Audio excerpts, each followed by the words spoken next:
Assalamualaikum warahmatullahi wabarakatuh. Jumpa lagi bersama saya Adi di channel Ngulik Sejarah. Pada video kali ini saya akan kembali lagi nih membacakan suatu kisah misteri untuk kalian semua. Yang kali ini berjudul Taman Arwah. Jadi ini merupakan cerita pengalaman nyata ya teman-teman. Seseorang yang bekerja di taman bermain ataupun ya suatu tempat yang macam seperti itulah. Dan dia merasakan keanehan ketika dirinya pindah mes di situ. Dan kejadian mengerikannya ada di malam harinya. Nah, cerita pada kali ini ditulis oleh akun yang bernama Mika 0619. Nantinya kalian juga bisa mengunjungi thread beliau secara langsung. Nah, dari sinopsisnya saja benar-benar sudah sangat mengerikan ya teman-teman. Nah, karena ini pengalaman nyata. Nah, kalian pasti penasaran kan bagaimana ceritanya? Kita langsung saja menuju ke ceritanya. Perhatikan baik-baik karena ceritanya akan segera saya mulai.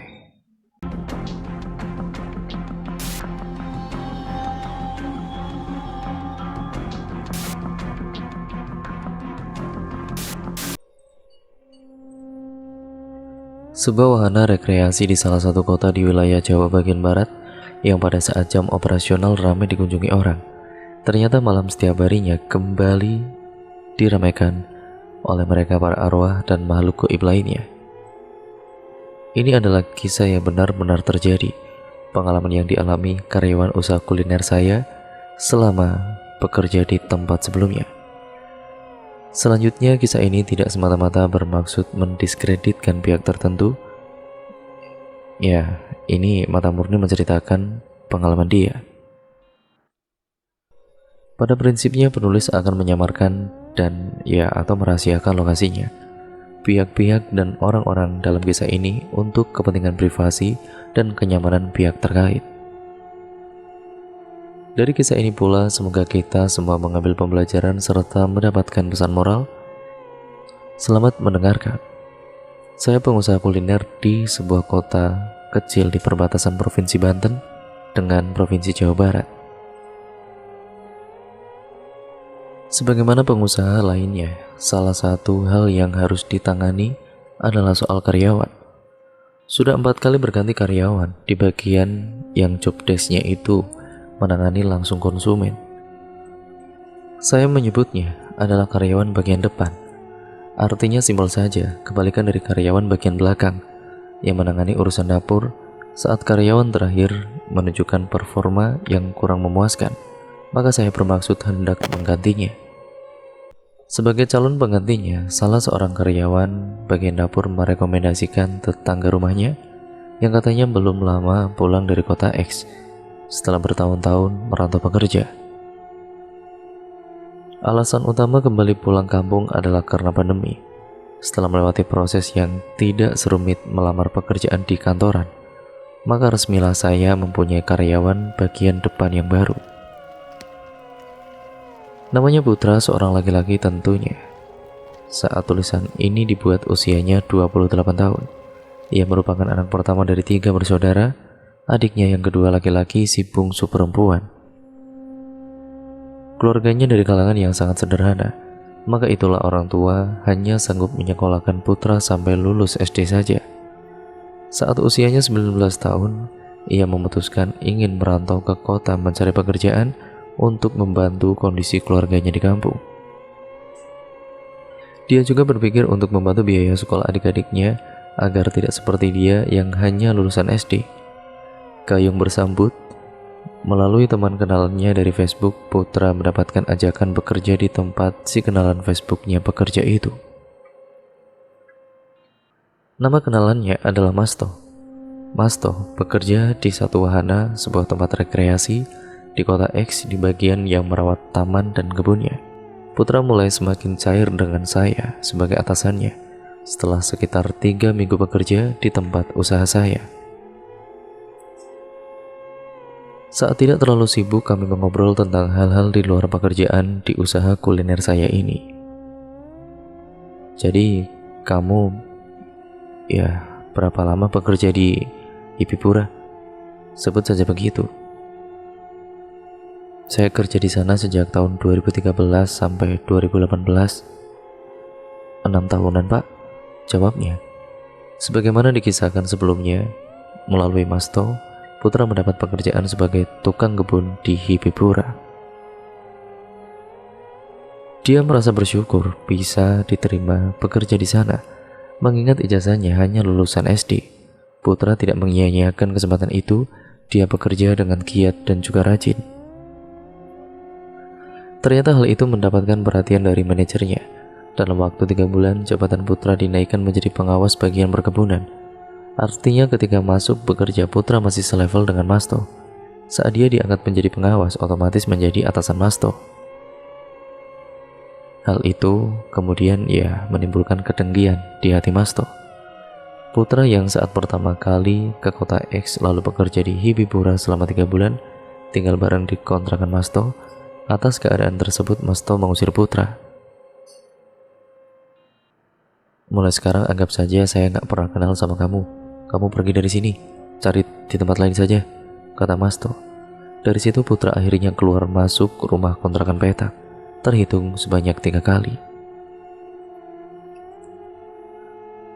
Kenapa kamu kontak-atik kontrakan, Put? Tanya saya. Gaji saya nggak cukup, Pak, untuk bayar kontrakan.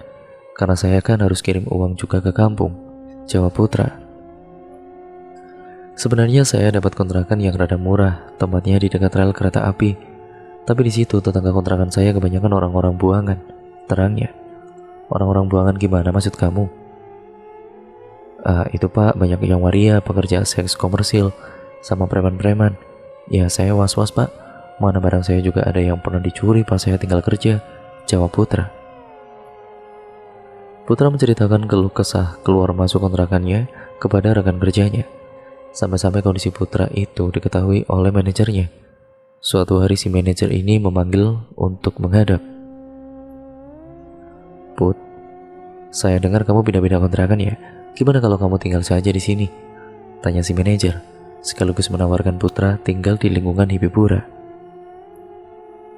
Memang sebenarnya ada ruangan di lantai 2 untuk para karyawan, bagian taman dan kebun yang memang sangat layak digunakan untuk tempat tidur. Meski sebenarnya peruntukannya untuk salin pakaian juga loker untuk menyimpan barang karyawan. Tentu saja tawaran itu diterima oleh Putra. Putra berpikir akan bisa lebih hemat, karena tidak ada pengeluaran sewa kontrakan dan transportasi. Kamar mandi dan dapur juga tersedia di situ. Di Hibibura juga terdapat kebun sayur dan kolam ikan mas dan nila. Ikannya boleh diambil asal seperlunya. Sempurna, pikir Putra. Jam operasional Hibibura pukul 8 pagi sampai pukul 4 sore. Setelah itu tentu saja karyawan pulang ke tempat tinggalnya masing-masing. Memang tidak semua karyawan tenggo alias jam 4 sore langsung pulang. Ada saja karyawan yang menghabiskan waktunya terlebih dahulu di sana. Tapi paling lama hanya sampai pukul 9 malam. Hibibura sebenarnya salah satu wahana tempat wisata yang sangat luas. Petugas security hanya berjaga di pos bagian depan atau ke gerbang keluar dari tempat wisata. Maka itulah di atas pukul 9 malam Putra benar-benar sendirian di Hibibura. Hari dan malam pertama dilewati tanpa ada hambatan apa-apa. Putra bisa tidur dengan pulas dan bangun esok paginya dengan segar.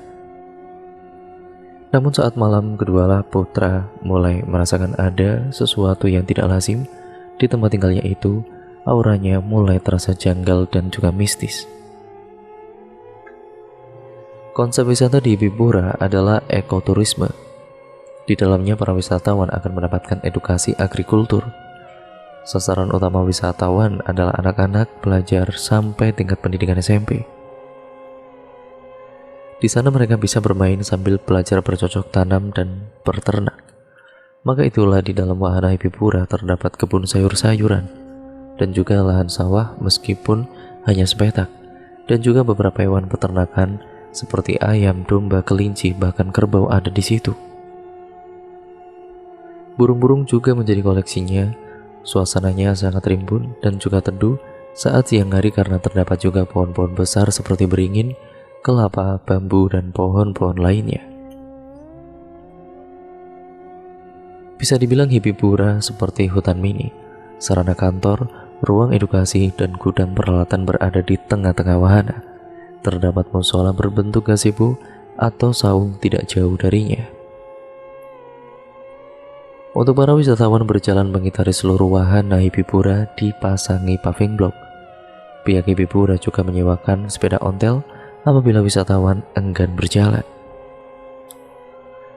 Tempat tinggal Putra selama menetap di Hibibura adalah satu lokasi dengan kantor. Artinya Putra tinggal di tengah-tengah hutan. Malam Kamis itu Hibibura benar-benar sudah sangat sepi. Semua karyawan sudah pada pulang. Tinggallah di situ Putra sendirian. Waktu menunjukkan pukul 11 malam. Saat menonton televisi dia merasa lapar. Berjalanlah dia ke dapur, yaitu dapur kantor atau bahasa kerennya pantry, yang berada di bawah.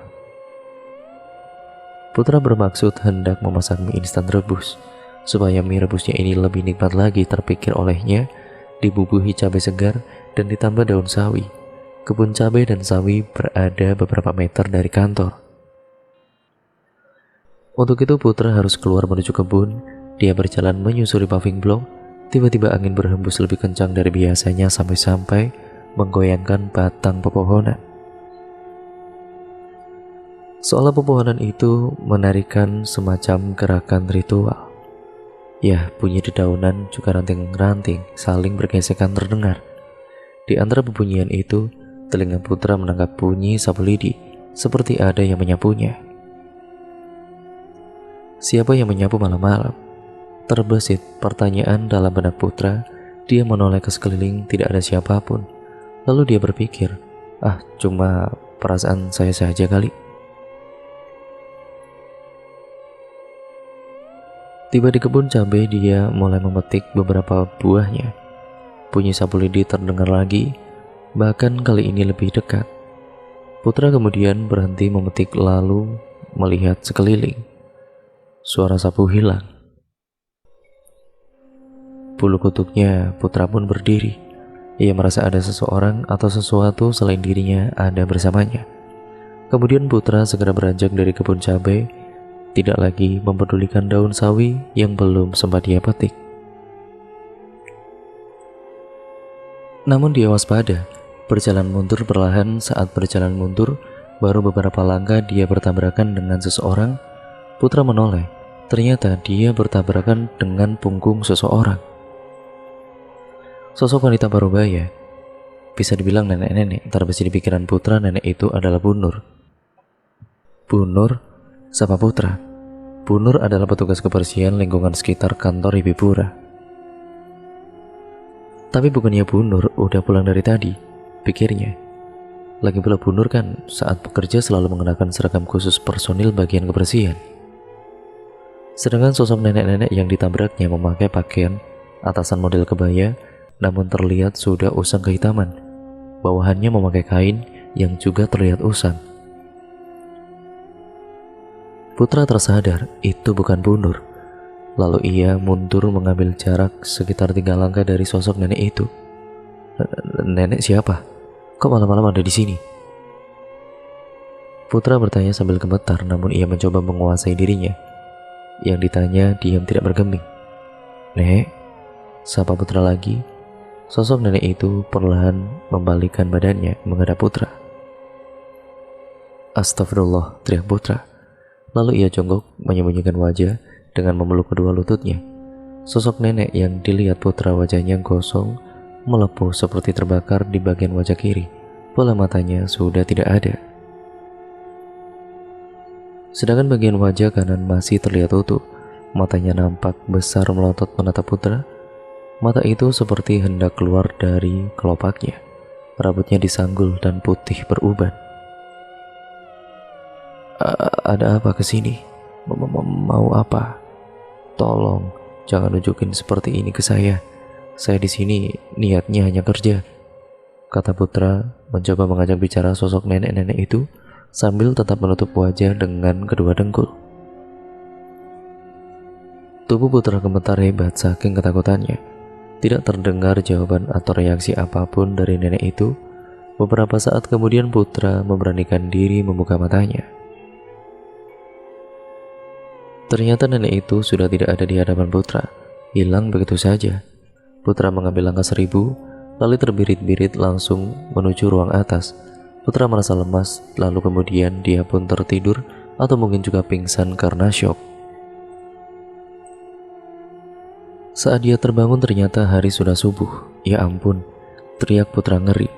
Yang dikira Putra kelapa yang berjatuhan ternyata kepala-kepala manusia. Kepala-kepala yang tertebas pisau dari tubuhnya. Saat jam kerja, Putra menceritakan pengalaman semalam ke rekan kerjanya, Anton namanya. Anton sudah terlebih dahulu bekerja di Hibibura 2 tahun dari Putra. Sebenarnya waktu Pak Rudi nawarin lo tinggal di sini, gue pengen nahan lo, tapi lo kayaknya yang antusias gitu. Lagian gue juga tahu sih masalah keuangan lo, jadi gue pikir ya udahlah, mudah-mudahan lo gak kenapa-napa. Gak taunya, kata Anton setelah mendengar penuturan Putra. Kenapa Ton? Kasih tahu gue dong kenapa? Pinta Putra. Sebenarnya ya sebelum lo juga ada karyawan yang pernah tinggal di sini, namanya Budi, papar Anton. Lalu dia melanjutkan. Setelah seminggu dia tinggal ada kecelakaan. Dia jatuh dari lantai 2. Terus dia... Kenapa dia Ton? Tanya Putra memburu. Dia meninggal setelah sempat 2 hari dirawat di rumah sakit. Wah, itu kejadiannya kapan? Tanya Putra. Ya sekitar 5 bulanan yang lalu lah, jawab Anton. Lalu Anton menceritakan bahwa dia yang mengantar almarhum Budi ke rumah sakit. Anton sempat menunggu Budi di ruang UGD. Budi cerita ke gue kalau dia jatuh karena panik. Dia ngeliat sesuatu di tangga. Tenang Anton. Dia ngeliat apa Anton? Tanya Putra. Kali ini nadanya terdengar panik sekaligus penasaran. Ya gak jelas, katanya orang tapi kayak binatang juga, jawab Anton. Putra menjadi melamun. Putra juga menceritakan kejadian semalam kepada Bu Nur, orang yang semalam disangkanya sedang menyapu. Bu Nur bilang, mending kamu jangan tinggal di sini, cuman cari mati aja. Tapi Putra berniat tetap mencoba tinggal, meski alasan sebenarnya adalah dia tidak punya pilihan lain. Malam berikutnya, Putra terus-menerus diganggu oleh suara-suara orang yang sedang mandi sambil bersenandung di kamar mandi. Bunyi panci dan juga penggorengan seperti ada orang memasak di pantry, juga suara bel dari sepeda ontel. Tapi sejak kejadian nenek-nenek nyapu, dia enggan turun ke bawah. Jam 10 malam dia berdiam di kamar atas saja. Hingga satu malam Putra terbangun. Dia merasa perutnya mules, dia kepingin buang air besar. Dia melihat ke arah jam dinding. Aduh, mana masih jam 1 malam lagi, gumamnya. Putra mencoba mengabaikan rasa mulesnya, tapi sia-sia. Rasanya sudah di ujung. Aduh, anjrit, terpaksa deh. Daripada brojol di sini, katanya lirih. Bismillah, katanya sebelum menuruni tangga. Dia kemudian mengumpulkan keberaniannya. Kamar mandi letaknya di luar dekat dengan gudang. Sebenarnya tidak jauh dari ruang tidurnya, tapi tetap saja letaknya di luar. Tumben sepi, katanya dalam hati. Karena biasanya selalu ada suara-suara aktivitas di dapur dan di kamar mandi. Putra berhasil mencapai kamar mandi, lalu dia pun melaksanakan buang hajatnya. Ah, lega sekali, kata Putra setelah beberapa pup yang barusan sudah di ujung keluar. Tapi hajatnya belum tuntas, perutnya masih terasa sedikit mules. Di luar terdengar lagi suara angin bertiup. Terdengar lagi suara dedaunan diterpa angin dan batang juga ranting pohon yang saling bergesekan. Lalu terdengar suara puk, puk, puk. Putra memasang kupingnya mendengar suara itu dari dalam kamar mandi. Kayaknya kelapa pada jatuhan, pasti kena angin. Begitu Putra menduga. Ada beberapa pohon-pohon kelapa yang ditanam di sekitar 10 meter di depan kamar mandi. Tapi kemudian, dia ingat bahwa pohon-pohon kelapa di kebun Hibibura tidak sedang berbuah. Keringat mulai keluar dari keningnya, pikirannya mulai gelisah. Ya Allah, apalagi itu? Katanya dengan lirih. Lantas dia kemudian menyudahi bagian buang hajatnya itu. Ya, puk, puk, puk. Suara itu terdengar kembali. Perlahan Putra membuka pintu kamar mandi. Dia melihat ada sesuatu yang berbentuk bulat-bulat seperti berserakan di dekat pohon kelapa.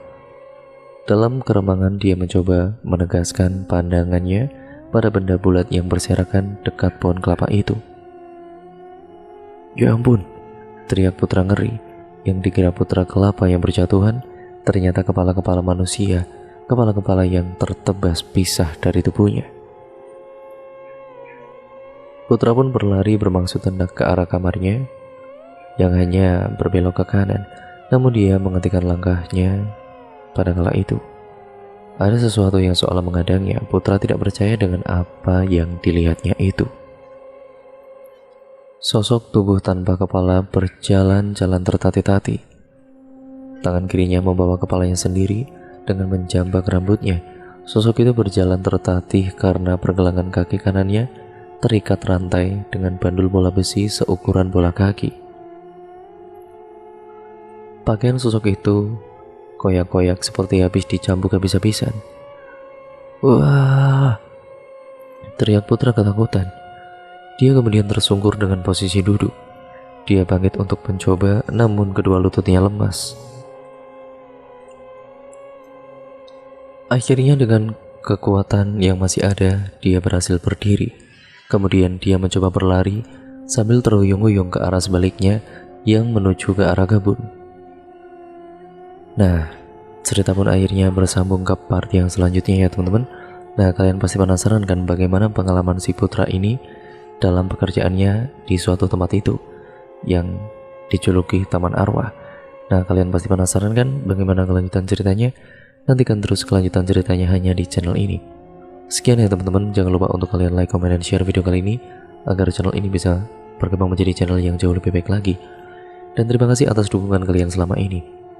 Untuk kalian yang belum subscribe channel ini, dan jangan lupa untuk kalian klik tombol lonceng notifikasinya agar kalian tidak ketinggalan video terbaru selanjutnya dari channel ini. Sekian dan terima kasih. Sampai berjumpa di video terbaru selanjutnya ya teman-teman. Wassalamualaikum warahmatullahi wabarakatuh.